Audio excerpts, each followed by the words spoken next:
I'm like, listen, you field fairies. Like, I ain't coming to put on my soccer cleats, and you know what I mean? Like, whatever. I did. What's up, gang? My name is Chase. And my name's Luke. And we are Crooked Stix. Season 2, Episode 2, baby. Episode 2. We're back. We're rocking and rolling once again. Yeah, hopefully you guys had a chance to tune into Episode 1. Last week we talked about power of prayer. And so if you haven't done that yet, go check it out. We're getting back into the swing of things, so we appreciate you guys rocking with us. Yeah, today we kind of want to talk about something a little bit different in our lives to where there's been a lot of like influential people or influential things in our life as growing up that have made us the people we are today. And I think digging into some of those and just talking about maybe giving you thought on who was influencing your life as you were growing up and who influences your life today, and how kind of we structure our life today. Because I think there's people you need to put in your life that are always going to be influential to you. And if you put the wrong people in your life, it might go really south. So just bringing that up and having those conversations with yourself on who's in your life right now, I think is pretty key. So, you know what's crazy is so when you told me the topic, I started thinking, and I'm like, man, you start thinking back on these people and these moments, right? Yeah. And you honestly can see that God was at work that whole time, which is super cool. Like all these people that came into your life, or all these moments you had, it was for a reason, right? And so I feel like God's doing a lot of behind the scenes work that we don't see. And as you grow older and you take that time to look back and kind of reflect and stuff like that, it's cool to have that perspective and just be like, dang, like God was moving, and I didn't even know it. Yeah. You know, I had no clue. And so like, one person that stood out to me immediately was obviously my mother. My mom was super strong in her faith. She was always, showing me by example what it looked like to live for Jesus, what it looked like to work hard, what it looked like to not take handouts. She was always working for her stuff and working hard for it. And just, she had the kindest and most generous heart of anyone I've ever met. She was always willing to open her home to people and give money when she could. And like, she was just, that's what she did. And it's funny because I say that, but if my mom were sitting here and she heard that, I know she would say, well, Chase, I was just trying to be a reflection of Christ. Right. You know what I'm saying? So at the end of the day, it's like, yes, she was extremely influential in my life, but it was because of who she was reflecting. Yeah. You know what I'm saying? And I mean, growing up, she was an influence on all us guys. Yeah. You know, because we would be over at your house hanging out and doing the pizza parties, Pete's Pizza. Yeah, dude, shout out Pete's. The sweet and sour wings. I mean, I still order those wings to this day. They're so good. They're so good. You could just drink the sauce, but oh gosh. Anyways, but yeah, just drinking cups of ranch, man. Yeah, ranch and queso. Oh my gosh, that's gross. But yeah, Susan, she played a role in a lot of people's lives, and she might not have even realized it. You know, I just don't think she acknowledged that. I think she was just like, I'm just doing me, and you know, or trying to live like Christ. You know, like that's what she. You know what's really cool, and I should bring it because I should read it one day for you guys. But my mom wrote a note, and I found it in her journal after she passed, right? And I don't know it word for word, but on there it's basically saying, when I die, which is crazy to think about that she wrote this and then ended up passing away. She said, I want people to know me for Jesus. Like, I want people to know when they think of Sue Paulson, I want people to think of Jesus. I want people to think of caring. I want people to think of kindness and generosity and loving and just being a reflection of him. I want to do that to the best of my ability. And I have that set up in my closet next to my watches and stuff. I just think it's so cool. You know, it's such a cool way to live. And you could see it in my mom every day. Even on her worst days, you could see her trying to be that, you know, and it was so cool. Who was the first person that came to mind when you thought of this? First person, I don't know. I got two different answers right here, and one is my mom. And the reason for my mom would be the same kind of aspect of being so caring and gentle. And now that I'm a parent, just looking back on her parenting styles, she was very like cool, calm, and collected, like never really rose her voice at us, or never really, I don't know, I can't parent like she ever did, because she just did it so gently, like so good, and we all turned out very well. It's the things, it's the things you didn't appreciate then, but now that you're a parent, you appreciate, because you understand how hard it is. Yeah, you don't realize for sure, man. Until you have kids, you don't realize what your parents have gone through, especially because I have a brother and a sister, so there's 3 of us growing up. Right. That's a lot. That's a lot of kids. That's a lot going on. And we weren't the weren't the nicest to each other in a way. No, you weren't, for sure. You guys, I remember being involved in a lot of those fights and arguments, and kind of like the mediator between you and Adam, and Allie slamming doors and pissed off, and and then when your dad had his situation, she was solo there, and there's a lot going on, and so your appreciation even grows stronger. Yeah. And just how hard she worked and everything. It was just unbelievable looking back on it and being in the situation. I hope my family is never in the same situation to where she had to deal with. And of course us kids and everything. And so and then the second part, I would say a very influential person so far in my life is Neil. Yeah.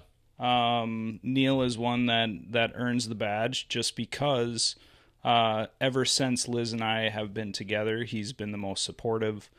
He always wants the best for us. He's always influencing God in our lives and making sure that we're on our walk. Yeah. We go to Bible study with him and Chris every Monday night for dinner. They're just always pushing us to be better and grow and to live life. And he's been a really good dad to the girls, really good grandpa to the kids. Yeah. So it's beautiful. It's beautiful to see. I'll piggyback off of that, because I could say BJ, talking in-laws, BJ and Sue. I mean, man, you got to think, like I was thinking about this on the drive over. I've been with them half my life. Yeah. I've been a part of their family half my life. Time. And I mean, I didn't have the best home situation. And so, BJ in a sense has been like a dad to me. Yeah. Like taking you under his wing, and I appreciate that. Yeah, oh my gosh, I mean, just the stuff he's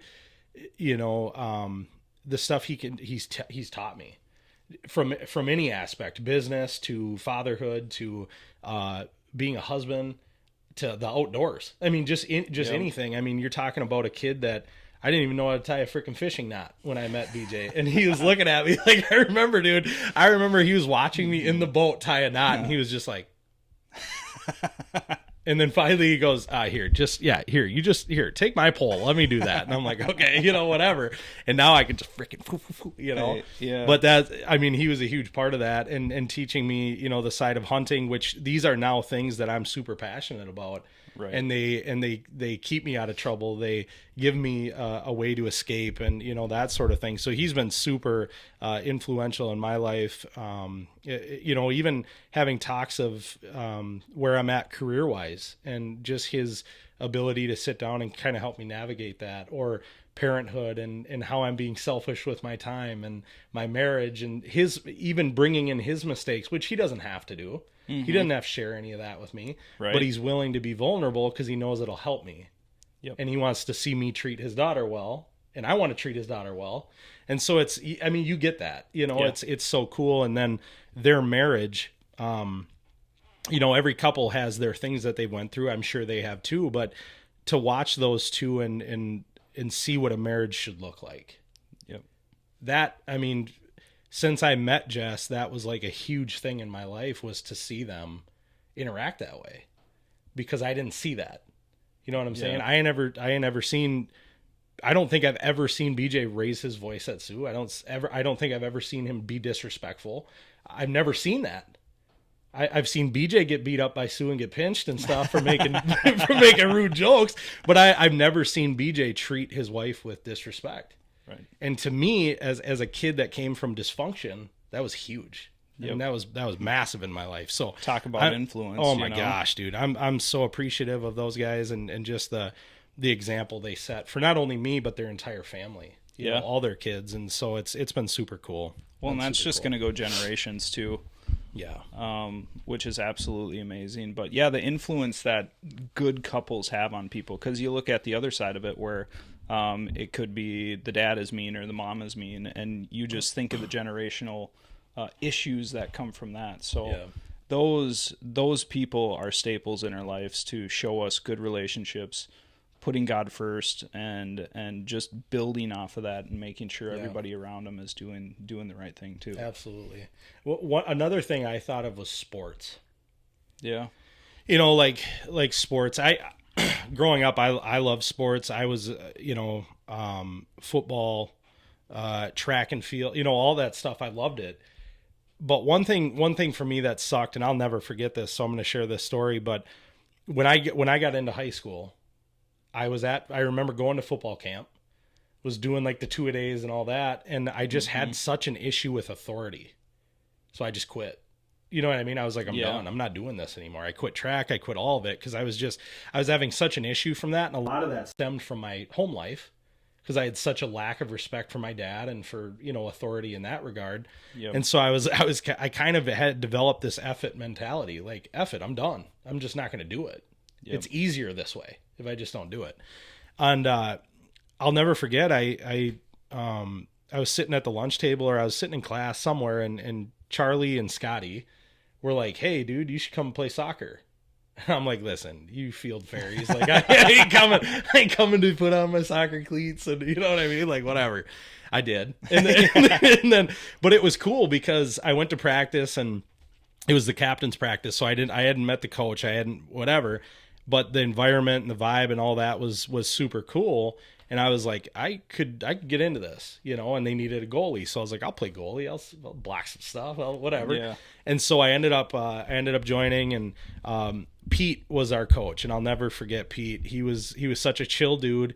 Had a really good vibe about him. He was the type of guy that I don't know anything about Pete on a personal level, but I can just get the feel that maybe he went through some stuff. Yeah. Maybe his parents, you know, whatever, it maybe not the best home life. I don't know, but he was just that type of guy that could level with you, and he could meet you where you were at. If you were pissed off, if you were, you know, whatever, he could just meet you where you were at, level with you, talk to you, and you'd be good, you know. But then he could also drop the hammer on you when you needed it, but you could tell he was doing it out of love. Right. He wasn't just doing it to drop the hammer on you and get pissed at you and take his anger out. He was doing it out of love. And so where that's influential in my life, the biggest part of it is I remember we had a game. It was an away game, an important game, and I made a crucial mistake, right? So I'm in the net, and the score is tied, and it's pouring rain. Okay. So I got a goal kick, put the ball down, and I'm kind of like strategically thinking in my head, how can we do this, right? And in my head, I'm like, okay, I'm going to play the ball short to my defender. So I'm just going to kick it right outside the 18. I'm going to call for it back, have him play me back. I'll run to the top of the 18, and I'm just going to boot this thing as far as I can, get it as far into their offensive zone as I possibly can, give my guys an opportunity to take a shot, get a goal, get the go-ahead goal, and win. Yep. And so everything worked out great until I booted it, dude. So I kicked it to the defender. He played it back when I called for it. I get it. I go to the top of the box. I boot this thing. And because of the conditions, I didn't get it as far as I wanted to. And their midfielder had a leg on him, dude. I mean, his shot was crazy, right? The ball's coming down. As soon as it touches the grass, he stops it. Like, it didn't even bounce once. He just traps it, right? And he takes one touch and launches it. And I'm saying from the other side of center field. He launches that ball, and it's coming with velocity. Dude, like velocity. Like just... And I'm like, oh, crap. You're so picture like 18, dude. Yeah, dude. I'm at the 18 thinking I just bombed this thing, you know, like my guys are going to get it. I'm good here.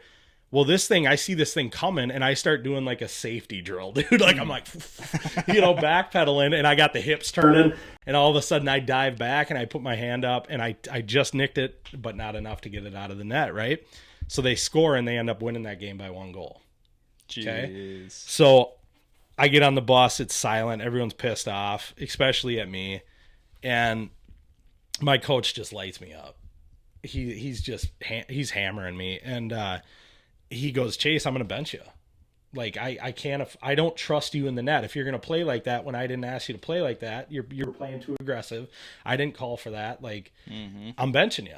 And I was pissed, So I go back, I clear out my locker, throw my name tag in the trash, and I quit. I resorted back to my mentality. Yep. And I had, over the course of my 2 seasons or whatever I was playing, I actually started to develop a better mentality when it came to this. Like I started to kind of have this perspective of, maybe people do care about me and they're not just hammering on me. They're doing this out of love because they see potential.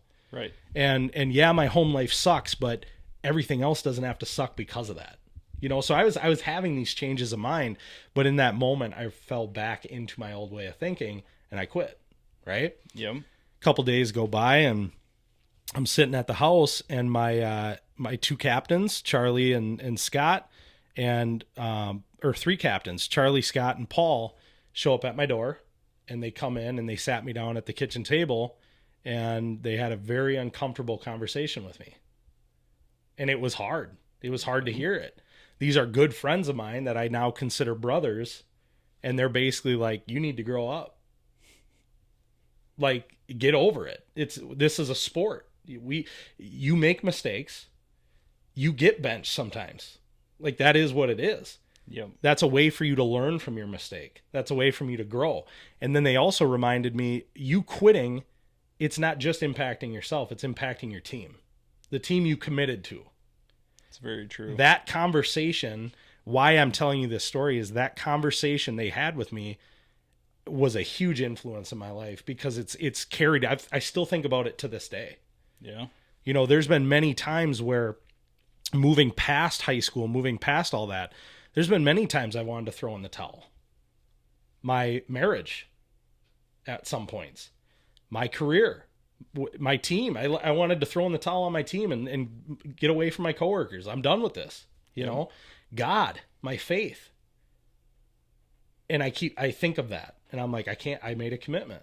We talk about commitment, and it's like, no, dude, that conversation, it really ingrained in me. Like, it's bigger than that. Yeah. I got to set my stuff aside, right? And stop being a child, grow up a little bit. And that's helped me drastically. And sure, I still blow a cork at people and get pissed off and want to throw in the towel on certain things sometimes, but it's really helped me kind of push forward in that way. Oh, for sure. Which is super cool. So, you being in football, and that, you were in Texas football, which is kind of, which can be rough and stuff like that. Did you ever notice that throughout your sports, kind of the influence coaches or anything like that? I was going to say the coaches directly. 'Cause I didn't really put full effort into football. Sure. I played it throughout my senior year. Yeah. But my full effort was more like partying and having fun. So, but I was at practice. We did 2-a-days, everything like that. And yeah, same thing here, of where I think back to not necessarily conversations I've had with the coaches back then, but how much of an influence they were on us guys. Yeah. Pushing us forward, fighting the adversity, discipline. Yeah. Getting through all those hard times of them pushing us, running 40-40s, Right. And so that was I still, like you said, I still think back on some of that on a regular basis of those coaches who were in my life. Yeah. And just going off of like people, you think of how many people have been sat down and they never like take those conversations and use them in their life. Right. And then they just keep screwing up, or they keep doing the same thing. Yep. It's something that we need to do, is open our eyes to that. And I wrestled with it, dude. Yeah. Like, it hit me to the core. I laid there that night, I remember vividly. I mean, I laid there and I just couldn't sleep because I kept thinking about, these are my friends, Right. they should be on my side. Yeah. And they're not. You know what I mean? Like they're totally against me right now, but with love. Yeah. You know, and it was crazy. But again, I needed that because nobody else in my life was having that conversation with me. Right. I had nobody else telling me that. My ma, I love her to death. But my ma, if I quit, she'd be like, "Well, yeah, it sounds like they weren't being fair." You know, she loved me. She didn't want to make me feel worse, right? She's a comforter. That's what a mom does. Is they comfort and they care, right?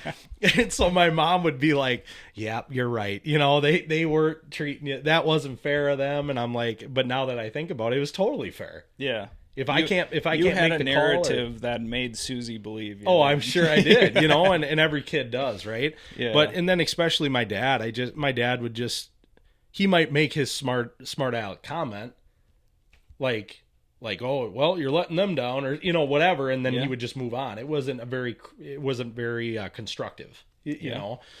So no, man, I appreciate those guys to this day for coming in and having the balls to just come sit with me and say that. I mean, I'm their friend, and so for them to do that was huge. Yeah. Absolutely and you look huge. at their lives now. I mean, I don't talk to many of them. I've talked to Charlie recently, but not Scott or Paul. But you look at these guys on social media who were captains of the soccer team. Right. And all of them have turned out very well. Yeah. Oh, yeah. You know, I mean, we're all rolling into our 30s at this point, and it seems like a majority of the people that we had in school, and there's been a couple down in Texas that have kind of fallen off the wagon, but majority of the people that we grew up with and were hoodlums with and had fun with have turned out to be good people, which is awesome to see too. Oh, absolutely. You know? Yeah, for sure. No, absolutely. And so any other moments? I mean, I know we talked sports and stuff. You said some of your coaches, the influence. What about like moments? Have there been any influential moments? Yeah, I was trying to think of one, but I don't really have one off the top of my head. I know influential moments as in like bad things happening. Sure. Of course, my dad had a stroke. Where it turns out better, positive. Yeah, in a way. You know, I mean, my whole life I wouldn't be here right now if it wasn't for my dad having a stroke. Sure. In 6th grade. Yep. You know, so I think that as like not a true influential moment in a good way, but in a bad way. Sure. But at the same time, my life turned out how it did. Yep. And then when my dad passed away, in my, I guess it was early 20s. Yep. Yeah, that was another moment where it was like, okay, life is starting to get really short here. Right. You know, already in your 20s, things are happening to where you're starting to have to grow up a little bit quicker. Sure. In a way. Yep. You know, 20-year-olds, you're usually have both parents at that point for the majority. Right. And you're just living life how you want to. But I felt like I had to take on further responsibility just because of that happening. Right. Because I had to grow up myself very early. And then you're also thinking of your mom. Yeah. You know, and as a son, you want to take care of your mother. You want to make sure she's good. And I feel that. Yep. And so you just keep going with that. But I'll throw it back at you. Any moments before we move on to the next step here? Yeah. I mean, so I'll say these two things. So you just said growing up, having to grow up, right? And so one person, shout out my wife, my hot wife, Jessie. My wife. So I've been with Jess since I was 15. You know, and a lot of you guys growing up, you were like, she is super controlling, dude. I remember. Shout out Derek. I remember Derek and all these guys. They would kind of nag on, you know, they bag on Jess a little bit because they thought she was so controlling, and it's like she really wasn't. She was just way more mature than us. Yeah. You know what I mean? Like she had her head on straight. We didn't, and so we looked at it as being controlling and this sort of thing. But honestly, she was a huge influence in my life because I think if I wouldn't have been with Jess, my life would have looked very different. Yeah. You know, like I didn't drink throughout high school. I didn't do any drugs because I didn't want to. That was a choice of mine. that I made, playing sports and just trying to do as good as I could because I wasn't a good student to begin with. So I didn't need to make it worse. You know what I mean? And just different things like that. And also my dad being an alcoholic, I didn't want to go down that road.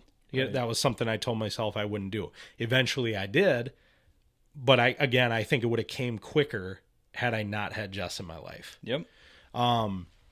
So kind of keeping me, I always say this. I tell Jess this all the time.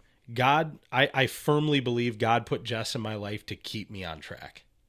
Yeah. To keep me kind of on a straight and narrow versus where he probably knows I would have ended up had I not been with her. Definitely. And I so look at the same with Liz. Yeah. And I'm so grateful for that. I mean, I know it was hard on you guys. Like I remember you and Derek, you know, it was like, oh dude, you come party, you know, or whatever. And I wasn't there, you know, and she was helping me.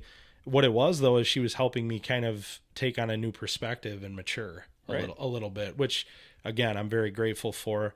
And Derek and I were just flying by the seat of our pants at that point, you know, just coasting with life and, you know, so, I mean, I'm sure if one of us would have gotten a serious relationship at that time in our lives, it would have been a little bit different, but, it's Derek would harp hard. Bros before hoes, man. You'll never be with this girl for longer than like a year. And here we are, dude. Shout out Derek. One of the best man at my wedding, and he should stand there and just eat his words, dude. So another moment that I thought of that was huge. I mean, this moment was so cool. I could never forget it. Mark and Sarah, friends of ours from church. Okay. When we first kind of found our faith, they were like, "Hey, you guys got to come with us. We're going over to the cities for this event or this conference, whatever you want to call it, right?" But the organization or the people we were going to see, this conference, it was being hosted by CRU, and so it used to be called, I think, Campus Crusade for Christ or something like that. Okay. But it's basically, it started out in UCLA like 60 years ago or 70 years ago, whatever. And it was basically, their mission was to like reach college students and military and, you know, these types of people that need Jesus, right? Yep. And I think they mainly focus on college campuses, if I'm not mistaken. And so they were coming over to the Twin Cities to basically do a conference for a college or colleges in the area. And I think Sarah went to one of those colleges, whether it was like like Bethel or, you know, something like that. One of the Saint schools or whatever. St. Anne or what, I don't know, whatever. St. Thomas, who knows? But I went to this conference, and again, being new to my faith, like, of course my mom and, you know, people in my life older than me had mentioned Jesus and talk about Jesus and try to get me to follow that and whatever. But it's like, as kids, what do we commonly do? We think, oh, okay, yeah, you know, well, whatever, you know, and just brush it off. But when you can see it from when I walked in that building and I could see kids my age, hands in the air, like genuinely praising God. Yeah. It was like, whoa. That's different. Like there's people my age doing this. Like, what? I thought my mom only did that. You know what I'm saying? Like, I thought I had to be like, I thought, okay, I got till I'm 50 and then I'll go follow Jesus. But it was crazy because, I was so new to my faith, and I walked in and I'm listening to guys on stage, you know, in front of 1,000 people or whatever it is. This guy's like 20 years old, and he's talking about how he, you know, gave his life to Christ, and he was battling porn, and he was battling, you know, whatever, and how God flipped his life. And then another girl hops up there, and then she's talking about drug addiction and alcohol and all this stuff, and how God took and flipped her life. And it's just like, oh my gosh, just, you know, and you're seeing I mean, it was, dude, if there was a moment that I could say, like, I truly, one of the main moments I've ever felt, like they say the Holy Spirit, like you can feel the Holy Spirit moving. Yep. That was one of them. Like 100%, dude. Like I was in there and I just felt all tingly, and I was like, holy crap, like this is crazy. And I was in awe, man. I really was. So that moment was super influential in my life. Well, and I got to say, like, when you've said this before, but Christian music has been a big part of my walk at this point. And there's some songs that hit me hard. Like right now, Praise by, who is it? Evolution Church or whoever it is. Praise is one that me and the kids love, and I turn it on and I can just rock to it, dude. Yeah, absolutely. And these guys are, it's this group of guys, and they have this huge crowd in like this church, and they're making the music video or whatever, and it just goes so hard, and it makes me, it gives me that feeling of like hope and joy. And there hasn't really been a huge time in my life where I understood raising my hands. But I'm getting to the point where it's like, I see why they do that. Yeah, I always used to think that was more like show. Right. I used to think like, oh, it's a act, No, but start to feel it. I've been in those moments, dude. Like I've been in those moments where you feel so thankful. Yeah. And you feel so appreciative, and it's like I can't do anything else but lift my hands to you. Like I'm like this, you are so much greater than I could ever be. And it's just like a way of praising. It's a way of surrendering. It's a way of just giving everything you have to him and showing, hey, you are king. You know what I mean? And my ma, dude, I remember growing up, she used to she would be like she'd be waving, she'd be waving in church, and I'd be like, Mom, you see we got a relative in here? Like, who are you waving at? She would be, my ma, dude. She was so funny. She would do the wave. She would do like the mid song. She'd start clapping and singing. I mean, she was just a rock star. That's cute, she was so funny, dude. That's amazing. But I mean, there comes a point now in my life where I'm like, I understand it. Yeah. Yeah, for sure. Yep. And I think those, like music has been a huge influence in my life. Yeah. On my walk, not even on my walk, but just life too. Yeah. Where it's like you get the right songs and you could listen to them all day, every day. Right. And they just give you that energy. Yep. They get you going. They give you the hope.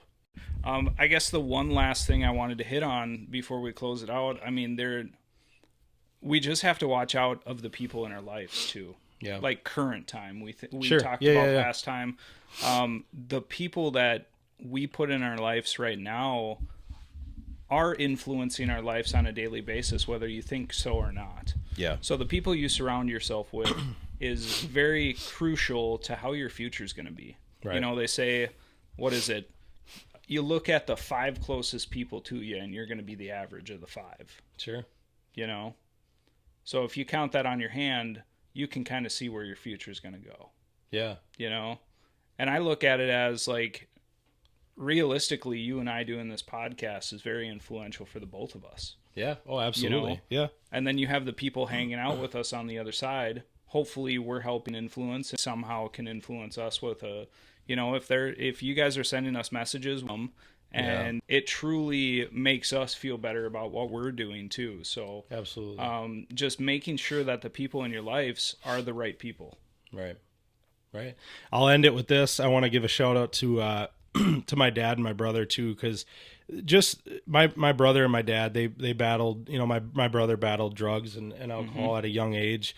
So did my dad, and have, put their faith in God and overcame that. And so that's an influence to me, right? Yep. Is to see facing adversity and facing something that's got such a grip on your life and being able to, instead of going at it alone, being able to surrender that and give it to God and walk through that with him, to overcome it. Really good one. So I want to end it. We'll land the plane here. Yeah. But again, I like the challenge you did last week, just kind of reflecting on your prayer life and that sort of thing. So I'm going to challenge you with this. If there are people in your life that have been influential and made a big impact and they don't know it, I encourage you to let them know that. Tag them in the comments, you know what I'm saying? Oh, we're getting some shout outs because of it, I guess. No, but just let them know, because so the other day I was thinking about this podcast, and I was thinking about my coaches, and some of the people that have had an impact on my life. And there was one specifically. He was a teacher, but he was also one of our track coaches, and he was hard on me. I made a pretty bad decision when I was probably in like 8th grade, and he was a middle school teacher, but I think he coached high school track, middle school teacher. So when I was in middle school, I made a really dumb decision, and I'll never forget, he walked up to basically leaned over and he said, if that was my kid, I flat out said that to me. And I was like, oh, that was harsh. Like, you're like 40 years old. What are you talking about? You know, Yeah. but he was upset with me. He was very disappointed in my actions, what I did, and he let me have it. Yeah. And so fast forward, I joined track again. This was after, I started playing soccer, and I kind of had this change of mindset of, maybe people aren't doing this out of just them doing it. They're doing it because they love me and they care about me and whatever. So I actually rejoined track and had fun with that and rebuilt that relationship with the team and that sort of thing. He was one of the coaches, and the difference in my mindset helped me understand how he was kind of coaching me in life, And so he was very impactful. He was very motivational to me. He was very uplifting to me. He offered constructive criticism about not only just not just track in general, but being a man, what a man looked like and discipline and that sort of thing. And so I've never told him that. And so the other day on Facebook, I shot him a message, and he was like, wow, like, dude, thank you so much. Like, that's awesome. So good to see you and your family doing well. I knew you had it in you. Yeah. And like, again, I just think it's important that people know that. Yep. So we challenge you, those people that have been influential, let them know. Shoot them a note. Let them know that you appreciate the work that they did in your life, when maybe you didn't deserve it. Yeah. Or you were in a rough spot or whatever, or maybe just being around them. They didn't even know they were influencing you. So they weren't true. even trying to, but just being around them really shaped you into the person you are. So I challenge you. So we're officially landing the plane now. All right. Yeah. I know I said that before, but we are going to do it. We appreciate you guys listening. Next week, I don't know what it'll bring. Yeah. We're just going to have another conversation. A couple of dudes talking life. Life. So that's all we got for you. We hope you have a great week, and appreciate you guys rocking with us. Crooked Sticks out.